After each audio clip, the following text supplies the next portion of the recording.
Tantôt yo chanter la la la la. Écoutez son ces bateaux à qu'elle navigue en les vagues là. Senti un chalet dans d'eau là. En mi ou vas-y pour garder qui m'en est la vie ici. À bel esprit problème en pays. Aïe, mais en réalité, à bord, on s'y dirait si le pire la caille est plus fort. Pour nous évader, nous n'a pas qui côté depuis seul les cas chauffer nous. Toujours et encore.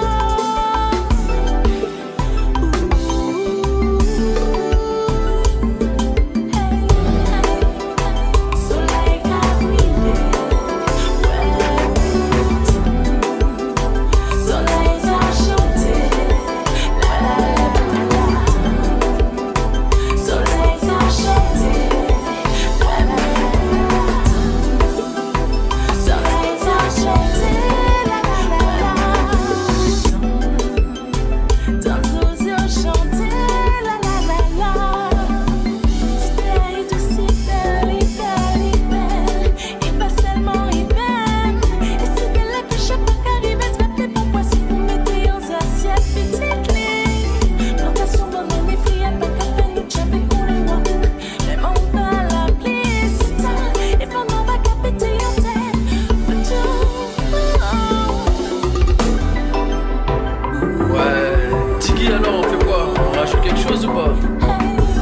Ginny, toi t'en penses quoi? Mais il y a toujours tout pour moi. C'est bon les gars, je crois que si je le prenais en mode soleil cabrillé. Si, vas-y aussi. Tantôt yeux chanter, la la la la la. Soleil cabrillé. Tantôt yeux chanter, la la la la.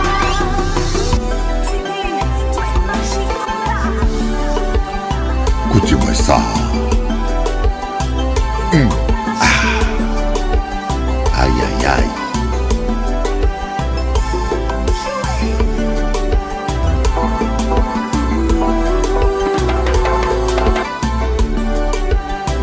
Yeah.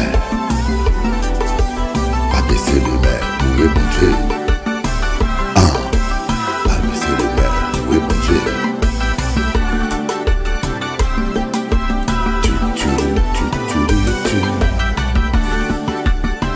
Yeah. Avec Jésus, ok, allez. Bougez.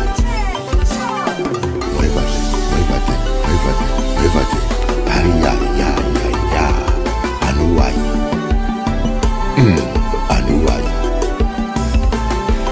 Anouaï.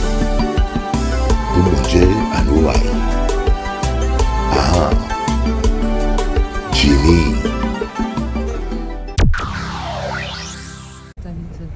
Regardez les gens là toujours dans les mal. Mais à qu'à casser ça. Au nom de Jésus. Filme.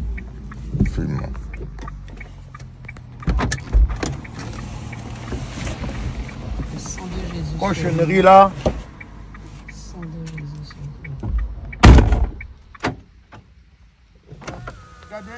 Regardez bien, il va mettre. Regardez-moi ça. C'est du vaudou. Il va mettre cochonnerie. J'avais mis ça, savon machin. Mais nous, quand j'étais ça, au nom de Jésus, c'est brisé. Cochonnerie là. Regardez-moi ça.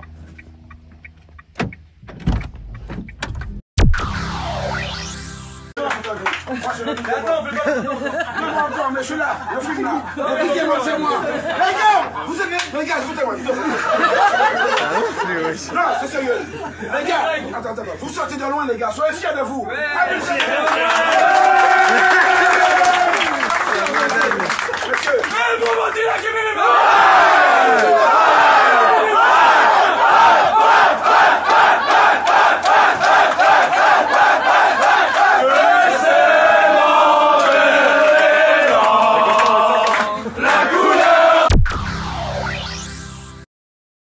En plein 2025, regardez comment les Soudanais du Sud souffrent. Regardez dans quoi ils vivent. Aucun média n'en parle. Tous les médias parlent que de Gaza. Ils parlent de Free Palestine. Pourquoi personne n'en parle? Pourquoi personne ne parle du Sud-Soudan? Est-ce qu'ils ne sont pas des êtres humains comme tout le monde? Partagez cette vidéo pour que les gens puissent savoir ce par quoi les Soudanais du Sud passent. C'est terrible. Certains Africains sont préoccupés par ce qui se passe dans la bande de Gaza. Ils en font des vidéos, oubliant que la même chose, voire le pire, se passe sous leurs yeux. Partagez cette vidéo s'il vous plaît. En plein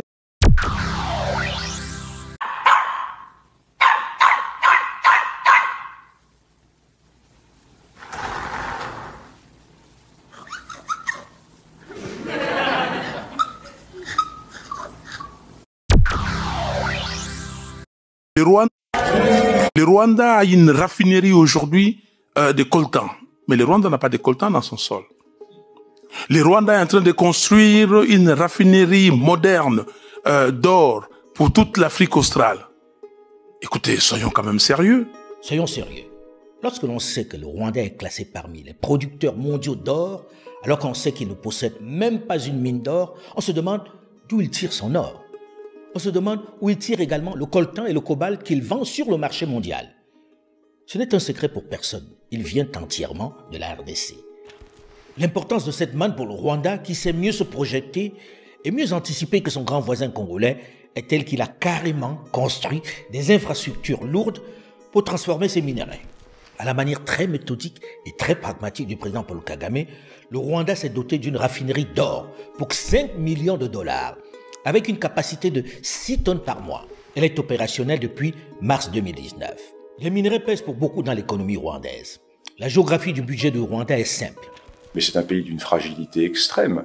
50% du budget provient de l'aide internationale. L'aide internationale qui est essentiellement déversée parce que le régime a réussi à culpabiliser l'opinion mondiale à propos du génocide. Donc, si vous voulez, c'est une sorte, entre guillemets, ce que certains ont appelé, une sorte de rente génocidaire que reçoit le régime de Kigali. Et les 50 autres pourcents proviennent du pillage des ressources du Congo, du Kivu et toute la région périphérique du Kivu.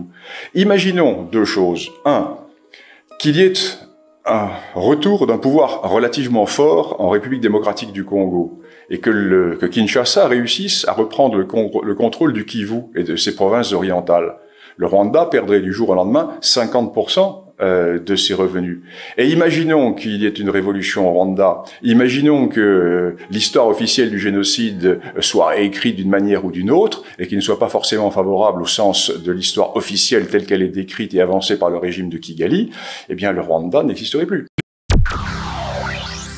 Première des Congolais qui ont été volés. Il faudrait m'expliquer quelque chose. Donc le Rwanda envahit le Congo, et nous, en tant qu'Union européenne, nous envoyons encore des armes au Rwanda. Le Rwanda vole les ressources congolaises et nous, on va faire un accord avec le Rwanda pour acheter ces matières premières des Congolais qui ont été volées. Parce que c'est ce qui se passe. Hein, la Commission européenne a été faire cet accord avec le Rwanda et qu'est-ce qui s'est fait? 2 mois après, le M23, ce mouvement rebelle soutenu par le Rwanda, a été conquérir la plus importante mine de coltan au Congo pour, en contrebande, voler ces ressources et les mettre sur les marchés internationaux. Donc en fait, la Commission européenne a, de quelque sorte, offert son feu vert aux Rwandais pour envahir le Congo. L'Europe se trouve, en d'autres mots, du côté de l'agresseur. Et tout ça pour les profits des multinationales sur les corps des Congolais. Alors pillage, destruction, des millions de morts entre-temps, il faut que ça cesse. Parce qu'on l'a vu avec l'or au Mali, on l'a vu au Niger avec l'uranium, on l'a vu en Libye avec le gaz et le pétrole. C'est toujours la même chanson de pillage. Et après, vous vous étonnez que les peuples du Sud se révoltent. Hein, les Africains en ont marre. On le voit au Mali, au Niger, au Burkina, au Tchad, en Côte d'Ivoire, en République centrafricaine, au Sénégal. À chaque fois, les Européens ont été mis à la porte. Alors le moment est aujourd'hui de dire basta, le temps du colonialisme est révolu.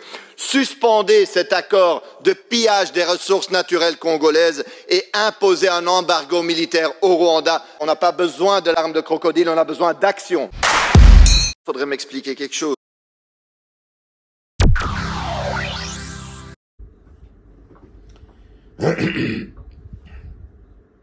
Bonjour, chers amis téléspectateurs. Bonjour, chers frères et sœurs. Que Dieu vous bénisse. Nous allons partager la parole de Dieu ce soir ou ce matin ou cet après-midi, dépendamment de votre fuseau horaire.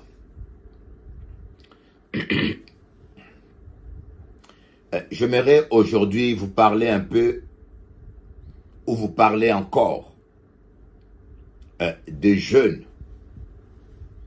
Le jeûne est la prière.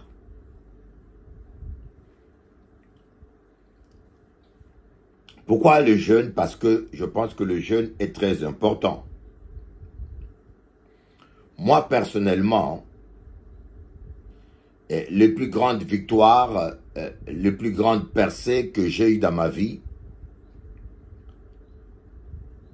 ont toujours été obtenues par le jeûne. Parce que le jeûne est une prière plus puissante. Vous voyez, Jésus a classifié la prière en 3 catégories d'après l'intensité. Il y a la demande. Demandez et vous recevrez. La première catégorie. Il y a la recherche. Cherchez et vous trouverez. La deuxième catégorie. Et il y a maintenant frapper. La dernière catégorie. C'est frapper et l'on vous ouvrira. Là, c'est la violence. Quand on frappe avec violence. Et Jésus-Christ va dire, le royaume des cieux appartient aux violents. Il faut une certaine violence pour vivre la sainteté. Il faut une certaine violence pour réaliser certaines percées. L'apôtre Paul dit, je traite durement mon corps, ou bien je traite violemment mon corps. L'apôtre Paul va dire à Timothée, je traite durement mon corps, ou je traite violemment mon corps, de peur d'être disqualifié après avoir prêché aux autres.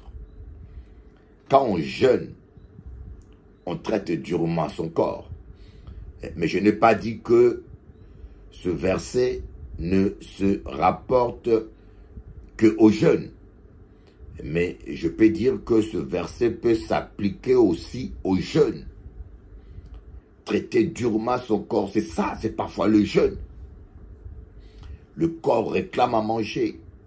Le corps souffre, mais tu le traites durement. De peur d'être disqualifié après avoir prêché aux autres. Ça, je peux vous le dire par expérience. Les chrétiens qui ne jeûnent pas finissent toujours par tomber dans la chair. Jésus a dit, veillez et priez afin de ne pas tomber à tentation. Autrement dit, ne veillez pas, ne priez pas et vous tomberez en tentation.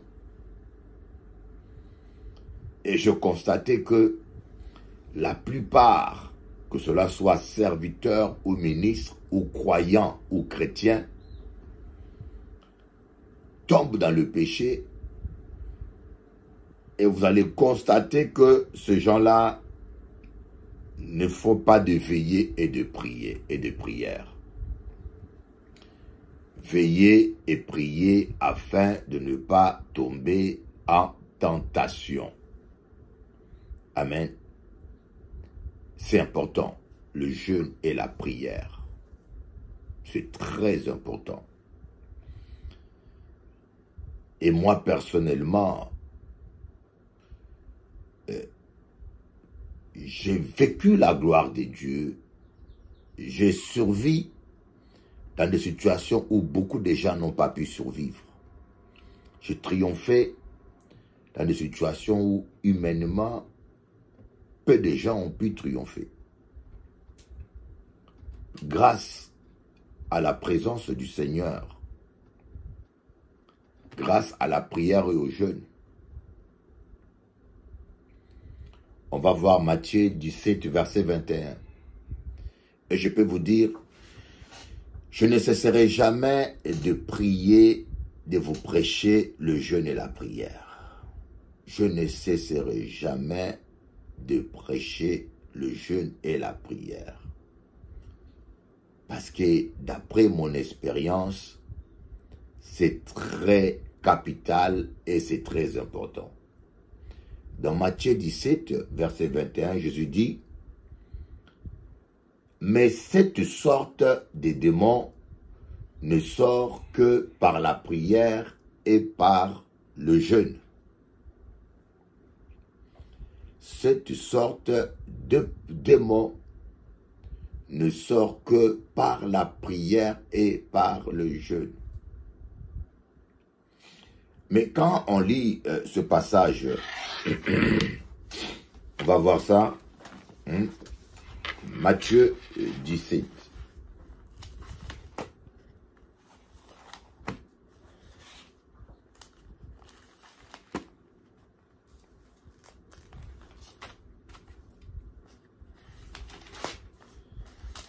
C'est vrai qu'avec l'ordinateur, ça va plus vite, hein? Matthieu 17, le verset 21, mais là, je vais commencer avec le verset 19. Alors, les disciples s'approchèrent de Jésus et lui dirent en particulier, « Pourquoi n'avons-nous pas pu chasser ces démons? Pourquoi n'avons pas pu délivrer cette femme, par exemple? Pourquoi n'avons pas pu guérir cette maladie? » On peut se poser plusieurs questions. Pourquoi mon ministère bloque? Pourquoi les promesses que tu m'as faites ne semblent pas se réaliser? Je pense que si vous êtes dans une situation où Dieu vous a promis quelque chose et vous avez l'impression que ça tarde. Vous avez l'impression qu'il y a quelque chose qui ne va pas. Si vous êtes en train de jeûner, si vous êtes en train de prier, vous êtes un chrétien, mais vous ressentez que votre vie n'est pas normale. Ce n'est pas celle que Dieu a prévue pour vous. On peut les ressentir, hein. Quand le fils prodigue s'est retrouvé en train de manger la nourriture de cochon, il a tout de suite compris que sa vie n'était pas normale.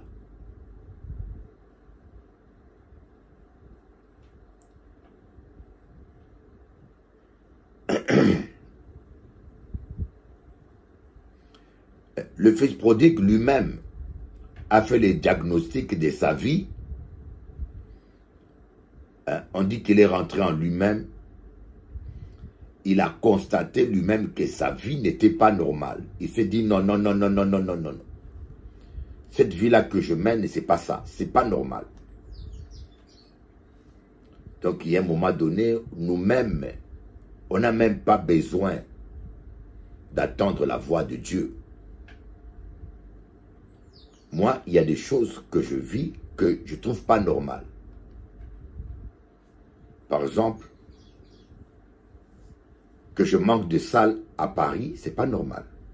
Dieu m'a envoyé à Paris, il faut qu'il me donne une salle. Voyez. Voyez. Je ne trouve pas ça normal que les discothèques aient des salles, que les magasins aient des salles de dépôt et qu'une église de Dieu n'ait pas de salle. Je ne trouve pas ça normal. Alors, je vais faire comme le fils prodigue. Je suis rentré en moi-même, je dis, je jeûne. Je réclame. Vous savez, il y a des choses qui ne sont pas normales. Il y a certains blocages dans votre vie qui ne sont pas normaux. Vous n'avez pas besoin qu'un prophète vienne vous dire qu'on vous a ensorcelé ou qu'on vous a bloqué. Vous n'avez pas besoin, vous-même, si vous avez un minimum d'intelligence, vous devez vous rendre compte que votre vie n'est pas normale. C'est comme une dame qui est venue me voir et qui m'a dit, Pasteur Eli, chaque fois que je rencontre un homme, il faut qu'il parte. J'ai beau être gentil. Pasteur Eli, je suis belle. Je suis une femme belle, je suis consciente. Et je suis surtout gentil. Mais je ne comprends pas, quoi que je fasse, il faut que le monsieur parte. Et il me dit, Bishop Eli, je sens que ce n'est pas normal. Ma vie est bloquée. Elle avait raison. Sa vie était spirituellement bloquée. Mais par contre, il y en a des femmes qui vivent la même expérience, dont la vie n'est pas bloquée, mais qui ont un mauvais caractère et comportement. On ne mélange pas tout, hein. Donc, il y a un moment donné, il faut te poser la question. Voilà. Alors là, les disciples ont dit à Jésus, le verset 19, alors les disciples s'approchèrent de Jésus et lui dirent, en particulier, pourquoi n'avons-nous pas pu chasser ce démon? Jésus va leur répondre, c'est à cause de votre incrédulité. Leur dit Jésus, je vous l'ai dit en vérité, si vous avez de la foi comme un grain de sénévé, vous diriez à cette montagne, transporte-toi d'ici là, et elle se transporterait, rien ne vous serait impossible.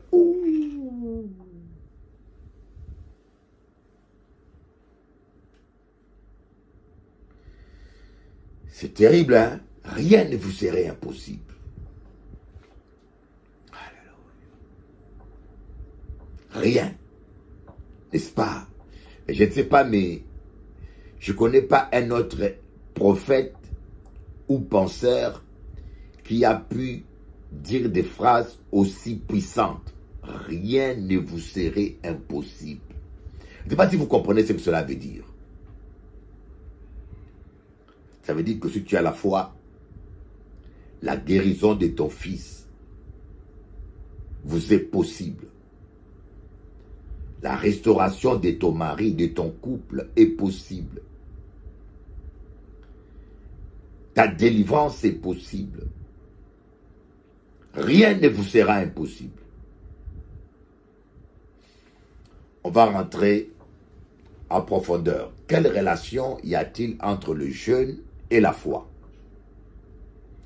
Parce que après Jésus-Christ, il va dire, mais cette sorte de démon ne sort que par la prière et par le jeûne. Autrement dit, Jésus exprime deux conditions équivalentes. Si vous avez la foi, comme un grain de sénévé, vous direz à cette montagne, ôte-toi de là et plante-toi au fond de la mer. Elle vous obéira. Rien ne vous sera impossible.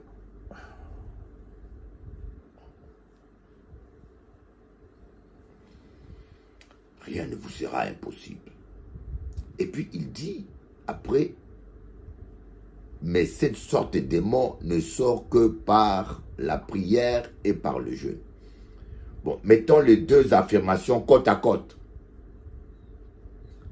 Mettons les deux affirmations côte à côte.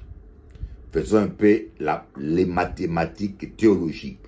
Si vous avez la foi, rien ne vous sera impossible. Donc, si vous avez la foi, aussi petite qu'elle soit, vous aurez pu délivrer cet enfant. Vous n'avez pas pu le délivrer parce que vous êtes incrédule. D'ailleurs, Jésus leur a reproché leur incrédulité. Donc, si vous avez la foi, vous aurez pu délivrer cet enfant. Si vous jeûnez et vous priez, vous aurez pu délivrer cet enfant. Autrement dit, conclusion, la vraie foi jeûne et prie. Un homme qui a la foi jeûne et prie. Autrement dit, le jeûne et la prière est une expression, est une manifestation de la foi. On va rentrer en profondeur et je vais vous expliquer pourquoi j'ai dit ça. Un exemple, je prie pour la délivrance de ma fille. Je prie et je n'ai pas de résultats. J'insiste, je prie, je n'ai pas de résultats. Devant ce manque de résultats, j'ai deux possibilités. Ou j'accepte que ma prière n'est pas efficace, ou j'accepte que le démon est plus fort que moi, ou j'accepte, autrement dit, que la situation est trop forte pour moi, peut-être que, vous voyez, et j'abandonne, ou je n'accepte pas l'échec, ou je ne crois pas à l'échec, je persévère toujours, je persiste. Et, vous savez, au début on frappe, après on cherche, et après, non, au début on demande, après on cherche, et après, en dernier on frappe. Les trois intensités, c'est comme une voiture. Tu mets la première, tu mets la deuxième, et tu mets la troisième. Si je suis en train de rouler sur l'autoroute, et je fais la course avec une voiture, et si l'autre voiture me double, ou j'accepte que l'autre voiture est plus puissante que la mienne, mais si je crois que ma voiture est la plus puissante et roule plus vite, qu'est-ce que je vais faire? Je vais changer de vitesse, augmenter la vitesse de ma voiture pour doubler l'autre. Je suis convaincu que ma voiture est plus puissante que la voiture de mon voisin. Alors, comme on fait la course, comme il est en train de me doubler, qu'est-ce que j'ai à faire? Je n'accepte pas l'échec, j'augmente la puissance de ma voiture pour doubler le monsieur. C'est un peu ça. Quand tu es en confrontation avec un démon, quand tu es en combat spirituel, soit contre la sorcellerie dans ta famille, ou contre un blocage dans ta vie, ou quand tu es en intercession pour ton enfant, pour ton mari, et que tu as l'impression que rien ne bouge. Quand on dit rien ne bouge, quand on dit qu'il n'y a pas de changement, des fois, les puissances occultes te résistent. N'oubliez pas, l'apôtre Paul a dit, on n'a pas à lutter contre la chair et le sang, mais contre les puissances des ténèbres, les esprits méchants dans le lieu céleste. Donc parfois, vous avez affaire à un démon. Derrière la tempête, des fois, se cache un démon. Derrière l'incrédulité des gens, des fois, se cache un démon. Derrière certaines attaques, derrière certaines maladies, se cachent des démons. Oui. Ou vous prenez conscience et vous avez la foi et la conviction que celui qui est en vous est plus fort et que l'échec est impossible parce que Dieu est avec vous. Alors, vous changez de vitesse, vous montez à la vitesse supérieure, vous rajoutez à la prière le jeûne. Ou bien, vous ne croyez pas, vous pensez que l'autre est plus fort que vous, ou vous pensez que la situation est trop compliquée pour vous, ou bien vous pensez que le démon est plus fort que votre Dieu, et vous arrêtez. C'est pour cela j'ai dit que celui qui croit ne s'arrête pas, il jeûne. Et même quand il jeûne, lorsqu'il n'a pas le résultat, il n'arrête pas le jeûne. Et même quand il jeûne, lorsqu'il n'a pas le résultat, il n'arrête pas le jeûne. Moi, ça m'arrive de faire plusieurs jeûnes. Hein. Je jeûne 7 jours, je n'ai pas de résultats, je fais une pause. On appelle ça des jeûnes multiples. Je refais un autre jeûne.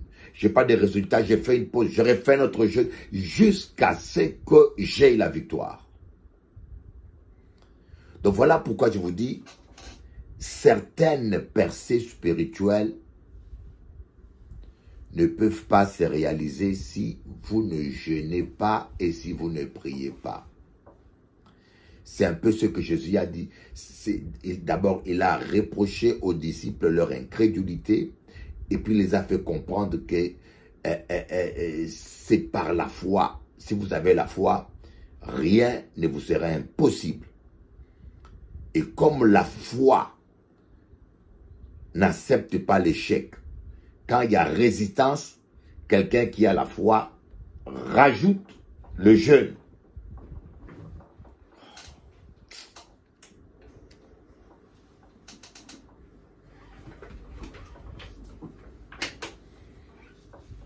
Quand on a la foi, quelqu'un qui a la foi rajoute la prière au jeûne. Mais les incrédules, les gens qui sont mal enseignés, malheureusement, on a un grand nombre de chrétiens dans cette catégorie. Je vous l'ai dit. Et quand il prie, il n'y a pas de résultat. Il n'a pas la foi dans la parole, mais dans le pasteur. Il change de pasteur. Il change d'église. Ma mère avait tellement changé d'église. Elle n'était pas enseignée bien au Congo. Elle a tellement changé d'église parce qu'elle cherchait la solution. On ne l'avait pas bien enseigné. Il pensait qu'il y avait un pasteur. Combien de gens changent d'église, changent de pasteur parce qu'ils pensent que son pasteur n'est pas assez puissant pour le délivrer ou qu'il y a un pasteur Superman qui est assez puissant. Je vous dis qu'il n'y a pas de chrétien plus puissant qu'un autre. Je ne suis pas plus puissant que vous. Vous n'êtes pas plus puissant que moi. C'est la vérité. Même quand on est apôtre 6, le même Jésus qui habite en moi habite en toi. En quoi je suis plus puissant que toi? Avec un minimum d'intelligence, vous devez comprendre ça. Dans le monde satanique, il y a des sorciers plus puissants que l'autre. Oui. Dans le monde satanique, il y a des sorciers plus puissants qu'un autre. Pourquoi? Parce que il y a des sorciers qui ont des démons plus puissants que les démons de notre sorcier. Mais dans le royaume des cieux, il n'y a pas de pasteurs ou de chrétiens plus puissants qu'un autre. Parce qu'on a tous le même esprit. On a tous reçu le même esprit. Mais malheureusement, je vous dis, on ne vous le dit pas, on ne vous l'enseigne pas, parce que nous avons beaucoup de gens qui aiment manipuler les chrétiens, séduire les chrétiens. Venez chez moi, c'est moi qui va te délivrer. Venez chez moi, c'est moi qui peux faire ceci. Venez chez moi, quand moi je vais prier pour toi, ça va marcher. Donc, c'est de la manipulation. Et en fin de compte, les chrétiens deviennent flottants, errants d'une église à une autre. Parfois, ils tombent dans les mains des charlatans. Parce qu'ils ont une foi hybride, une foi dans la parole de Dieu, une foi dans l'homme de Dieu. Combien de chrétiens glorifient les hommes de Dieu? Ah, Béni-In est puissant, Tibi Joshua est puissant, ah, tel pasteur est puissant. Ça, c'est le monde. Qui est puissant? C'est Jésus. Donc, quand vous avez la foi parfaite, aussi petite qu'elle soit, vous n'allez pas lâcher prise. Je vous l'ai dit devant Dieu. Moi qui vous parle là. Je vous donnerai mon témoignage en Guadeloupe. Beaucoup de pasteurs internationaux, des hommes de Dieu connus sont venus en Guadeloupe et n'ont pu rien faire. Il y avait un blocage, une barrière spirituelle dans ce pays, un esprit religieux qui résistait à tout. Mais moi, j'avais 28 ans, je n'avais pas une expérience particulière, mais je suis rentré en 6 jours de jeûne. Je vous dis bien, Dieu m'attend, 6 jours sans manger, sans boire. Je suis rentré dans une cave à Colombe.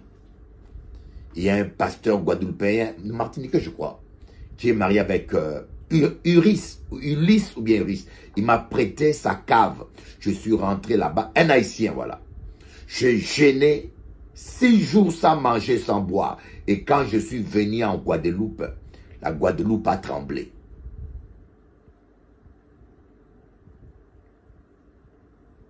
Si vous avez la foi, vous allez jeûner. Rien ne vous sera impossible quand vous ne lâchez pas prise. Vous voyez, moi j'ai 2 chiens, un American Staff. L'American Staff, c'est le cousin de Pitbull, mais lui, il est plus équilibré. C'est mon meilleur ami, hein, mes 2 chiens là. Mais le mâle, je l'ai dressé gentil, je l'ai dressé civilisé. Mais dans ces gènes, il y a la rage. Dans ces gènes-là, il y a la rage.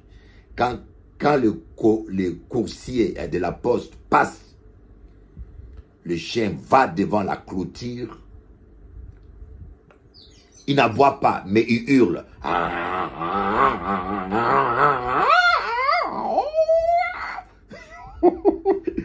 Il attrape la clôture avec ses dents.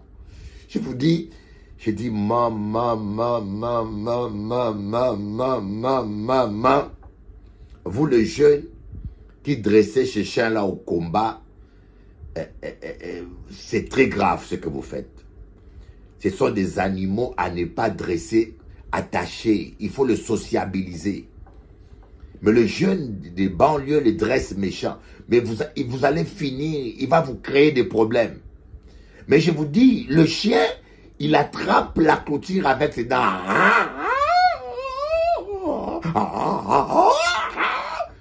Je vous dis que le gars de la poste a démarré la... Même moi, j'étais là. Je dis, mais qu'est-ce qui se passe?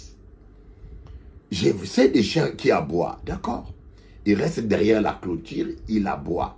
Mais quand vous voyez un chien qui hurle et qui veut arracher la porte parce qu'il veut vous manger, voyez, et j'ai vu des vidéos. J'ai vu une vidéo, je crois, au Brésil ou en Argentine. Ce chien-là a attrapé un autre chien.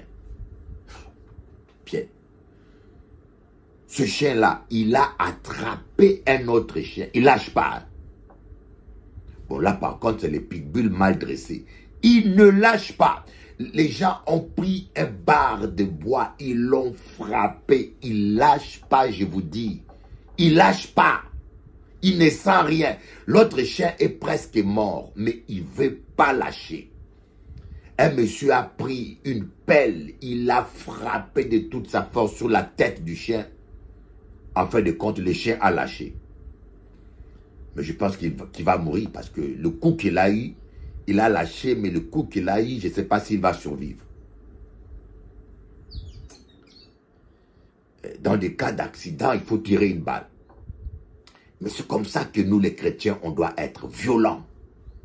Le royaume des cieux appartient aux violents. Quand tu attrapes un démon, quand tu attrapes,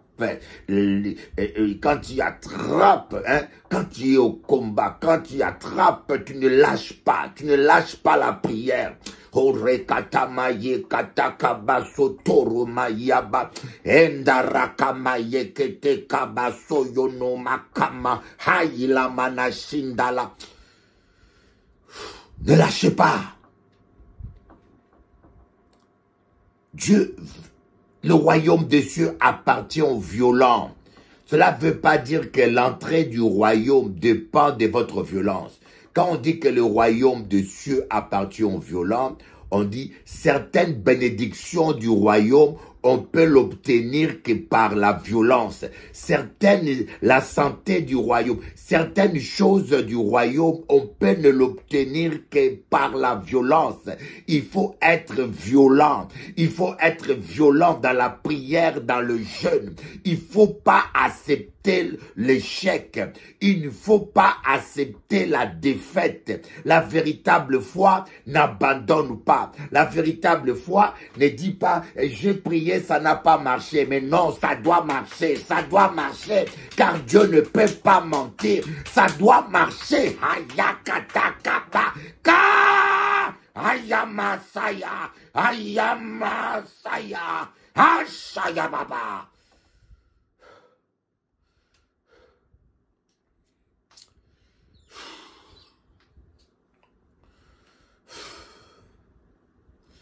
Soyez violents, mes enfants, ma fille, mon fils, sois violent. Ça doit marcher. Kamashi Yamama, Kamashi Yamama. Rien ne vous sera impossible. Parce que la véritable foi, la foi ne s'arrête pas. Haïlaba Soko. Kama Kama, Kama Kama, Kama Kama. Prends courage. Arrêtez de courir derrière les pasteurs, tels prophètes. Mais le vrai prophète est en toi. Le véritable prophète est en toi. Nous ne voulons pas chercher l'éternel. Vous consultez le prophète comme si vous consultez un marabout. Et puis, la plupart des prophètes évangéliques, je vous l'ai dit, à 95% sont des charlatans. La plupart des prophètes évangéliques, à 95% sont des charlatans. Kenneth Hagin a dit 90% des prophéties dans le milieu évangélique sont fausses et charnelles. Cherchez l'éternel. Il dit, vous me chercherez et vous me trouverez si vous me cherchez de tout votre cœur. Haïché akaba kaba kaba kaba hayima hayama hayakata kaba. Pardonnez-moi. C'est pas du cinéma que je fais. L'onction bouille, je sens que ça bouille en moi. Je sens quelque chose qui bouillonne en moi. Kara, kara, kara, kara.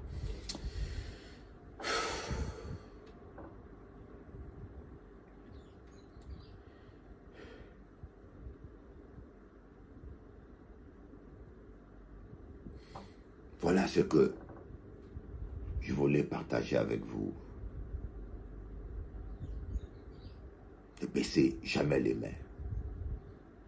Dieu est celui qui exauce les prières. Tout est possible à celui qui croit. Celui qui croit, il jeûne et prie.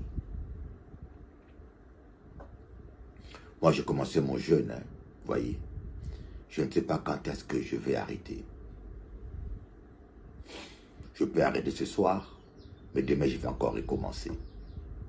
Il m'est arrivé de jeûner pendant 1 an. Il m'est arrivé de jeûner pendant 1 an. Témoin à l'appui, 1 an. Pas en continu.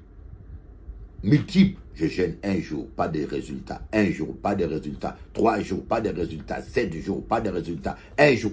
Comme ça pendant 1 an. Pendant 1 an, je dors par terre. Je ne dors pas sur le lit. Écoute-moi. Tout est possible à celui qui croit. J'aime bien ça. Ça, c'est ma phrase préférée.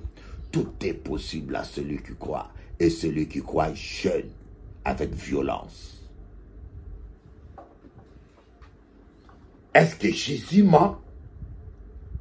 Celui-même qui, c'est pas moi, Jésus dit, tout est possible à celui qui croit. Celui qui croit, c'est comme un pitbull. Lorsqu'il attrape, il lâche pas. Il lâche pas jusqu'à la vie. Il ne lâche pas. Arrêtez de pleurer devant les hommes, de chercher des pasteurs, un tel, on vous fait payer la prière, on vous vole l'argent, on vous manipule, hein? Parce que vous n'avez rien compris. Dieu n'est pas ton grand-père, il est ton père. Dieu n'a pas de petit-fils, il est ton père. Cherche-le. Il n'est pas ton oncle pour demander à ton cousin de chercher Dieu pour toi.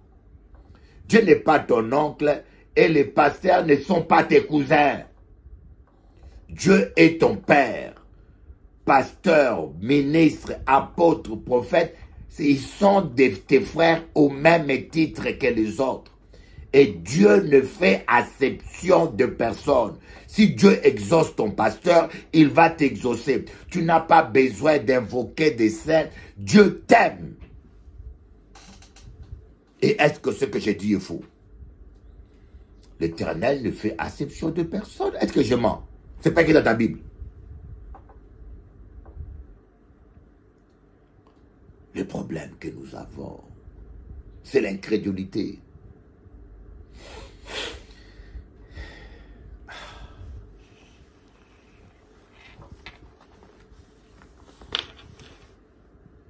Celui qui croit n'abandonne pas. Je sais de quoi je parle. Celui qui croit n'abandonne pas. C'est comme un jour, j'avais rendez-vous avec quelqu'un. J'avais un programme et j'attends la personne, il n'arrive pas. J'étais avec une sœur. On est au restaurant, on a fixé rendez-vous avec la personne et la personne n'arrive pas. La sœur qui était avec moi m'a dit, il ne viendra pas, si vous savez, peut-être que là il y a un empêchement. Je dis non, ma sœur, mon ami là, c'est un homme de parole. Il ne ment jamais. S'il a un empêchement, il me le dira. Tant qu'il ne m'a pas dit qu'il a un empêchement, je vais l'attendre. C'est un homme de parole. Peut-être qu'il a eu des problèmes, mais il viendra parce qu'il tient toujours à sa parole. On a attendu 1 heure, 2 heures. La sœur m'a dit, ah non, tu vois maintenant c'est 2 heures, je ne pense plus qu'il viendra. J'ai dit, écoutez, il viendra. C'est un homme qui tient à sa parole. Il est sérieux, je l'attends. La sœur a craqué. Ah, moi, je m'en vais, bon, tu sais, je ne pense pas qu'il viendra. Elle est partie. Elle a attendu 2 heures. Et dès qu'elle est partie, même pas 15 minutes, le frère est arrivé. Bonjour, Bishop Eli. Il dit, ah, je t'ai entendu. Attends-toi à Dieu et il agira. Attends-le. Je t'ai entendu. Je savais que tu allais venir. Me dit, ah oui, Bishop, j'ai eu des empêchements, j'ai eu des blocages, mais j'ai dit que je veux honorer ma parole. Mais où est la sœur? De la sœur, t'as entendu? 2 heures. Elle vient à peine de partir. Ah, elle a tout raté. Elle vient à peine de partir, mais c'est pas vrai. Elle aurait attendu seulement 15 minutes de plus. 2 heures, vous voyez, des fois, vous jeûnez, vous priez. À peine que l'ange de l'Éternel arrive avec la bénédiction, vous abandonnez. Vous abandonnez. Et imaginez-vous, si Daniel avait arrêté le jeûne le 20e jour, il n'aurait rien eu. Si Daniel avait jeûné 20 jours et le 20e jour, rien ne se passe, il dit bon, c'est pas grave, j'arrête, il n'aurait rien eu. Est-ce que tu comprends?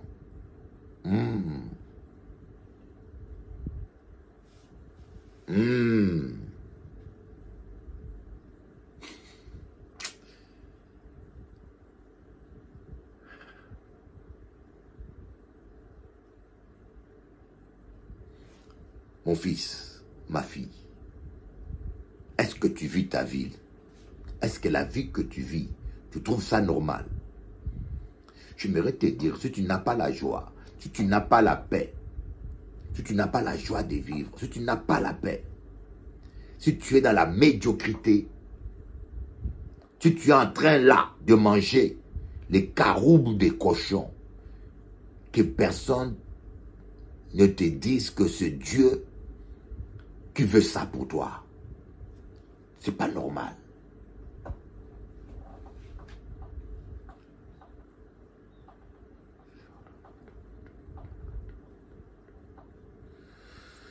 Ouh, je sens une onction, bien aimé, je sens une onction tellement forte, tellement forte. Je sens la gloire de Dieu. Je ne sais pas qu'est-ce que se passe ce matin. Je sens une onction tellement forte.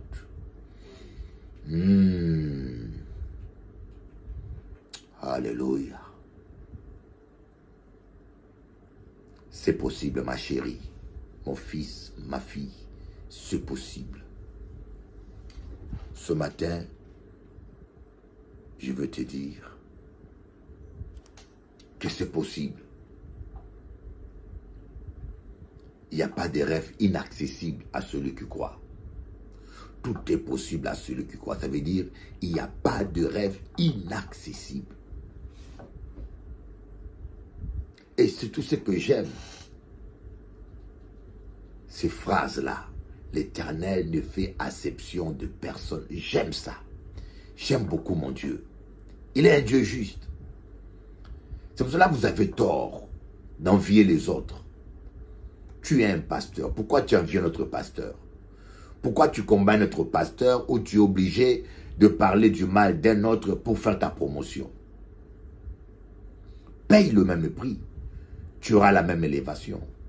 Dieu ne fait acception de personne. Voyez, je vends ce portable 100 €. Toute personne qui amène 100 €, il prend le portable. Parce que je suis un commerçant. Je suis quelqu'un de juste. Je ne fais acception de personne. Voyez, toute personne qui m'amène 100 €, qu'il soit noir, jaune, rouge ou vert, il prend. Si tu payes le même prix que Moïse, tu auras la même bénédiction que Moïse. Paye le prix. Arrête d'envier les gens. Paye le prix. C'est pour cela que je vous dis que la bénédiction des autres doivent vous encourager. Au lieu de les envier comme Caïn a envié Abel, cela doit au contraire t'encourager et te fortifier. Tu dois te dire, ce Dieu qui est juste, s'il bénit l'autre, c'est qu'il me bénira aussi si je paye le même prix. S'il guérit l'autre, c'est qu'il me guérira aussi si je paye le même prix. Hayaba, hayaba, hayaba, hayaba, hayaba.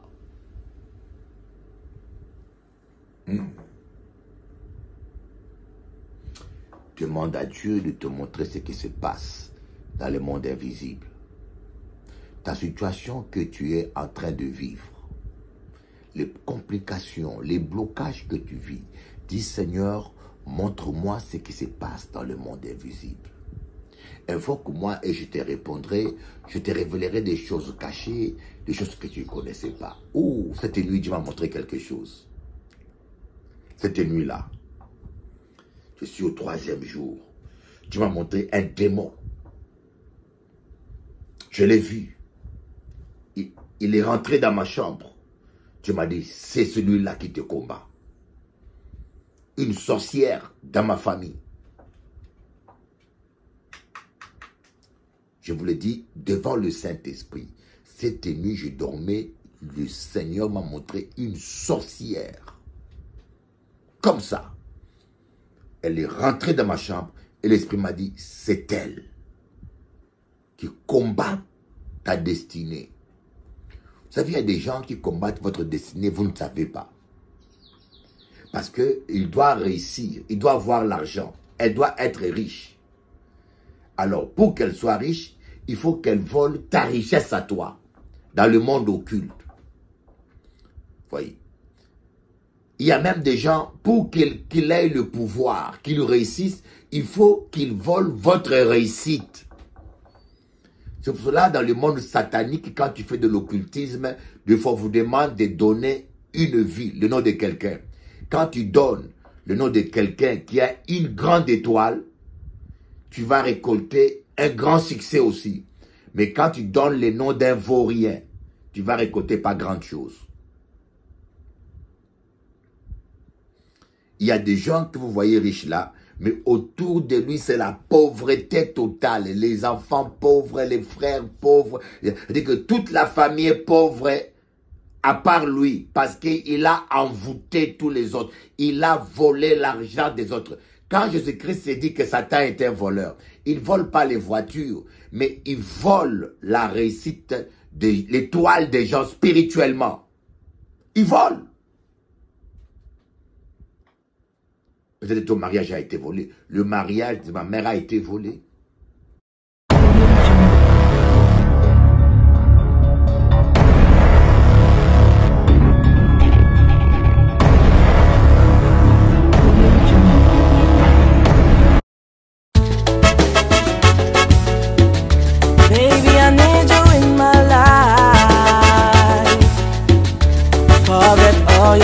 problems this night. Please don't discriminate me.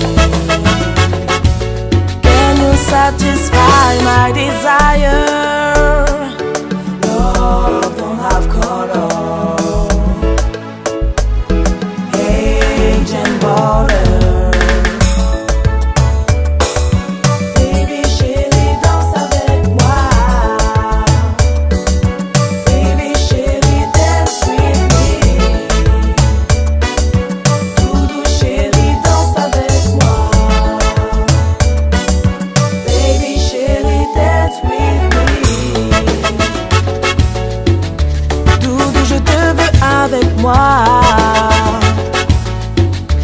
Oublie tous tes problèmes ce soir.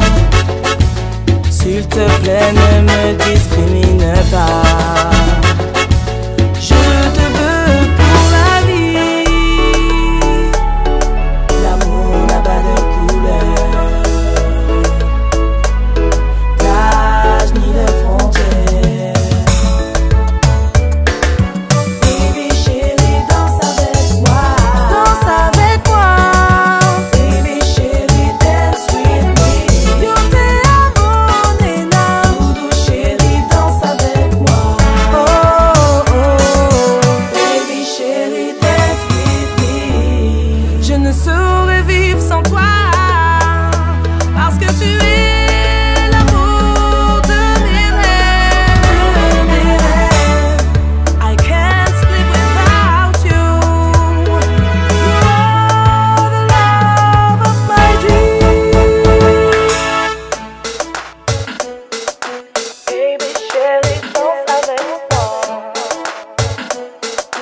Baby, chérie, dance with me. Baby, chérie, danse avec moi. Danse avec moi. Baby, chérie, dance with me. Dance with me. Doudou, chérie, danse avec moi. Danse avec moi. Baby, chérie, dance with me. Dance with me. Nena, venga, baila conmigo, porque te amo mucho. Tu sais, ton sourire éclaire les ténèbres de mon âme. I love you, baby. You are so beautiful. God bless you.